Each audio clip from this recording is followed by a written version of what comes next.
त्याच्या खाली इथे दुखायचं का आधी?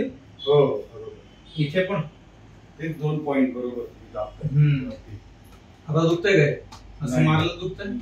नाही. हे किती जुनं होतं दुखणं तुमचं? बसा. हे 15 दिवस तरी झाले होते मला. 15 दिवसापासून कंबर दुखी सुरू झाली होती. हो. तर मी रात्री झोपायला सकाळी उठलो की असं उठायलाच व्हायचं नाही. गाणी म्हणून आहे कणकवली. त्यांनी सांगितलं डॉक्टर वगैरे दाखवा. आमचे पेशंट आहेत. बर, त्यांनी तुम्हाला रेफर केलं? त्या मुलीला सुद्धा रेफर केलं. मुलीला PCOD होता. तिच्या मग मी आलो. आता काय एवढं मी अंगावर काढत होतो. बघितलं तुमच्याकडे, मग 2 दिवस तुम्ही सांगितलं सगळे प्रॉब्लेम आहे. बघा, 2च सिटिंग घेतल्या ना? 2च सिटिंग. आता कसं आहे?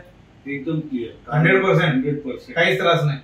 आधी दुखणं किती होतं? खूप असह्य होतं का कसं होतं? सकाळी उठताना त्रास व्हायचा मला. सकाळी मग असं गुडघ्यावर बसून जायचो जास्त वेळ, मग उठायचो. पण आता एकदम क्लिअर, पटकन उठतो. कपिंग लवकर, त्याच्याने लवकर. ह्यांना अॅक्यूट बॅक पेन होता, तर त्यासाठी त्यांना त्यांच्या एक परिचित त्यांना अनुभव होता आमचा, आणि त्यांनी तात्काळ ट्रीटमेंट सुरू केली. तर तुम्ही बघू शकता की ते लवकर बरं होऊ शकतं 2च दिवसात. म्हणजे कुठला एक्सरे काढायची गरज नाही, कुठला MRI ची गरज नाही, फक्त 2 सिटिंग घेतल्या. गोळी खायची गरज, कुठली गोळी नाही खाल्ली, काय नाही, पेन किलर घ्यायची गरजच नाही. मला बरं वाटलं एकदम या ट्रीटमेंटनी. म्हणजे एकदम तिथला ब्लड काय ते.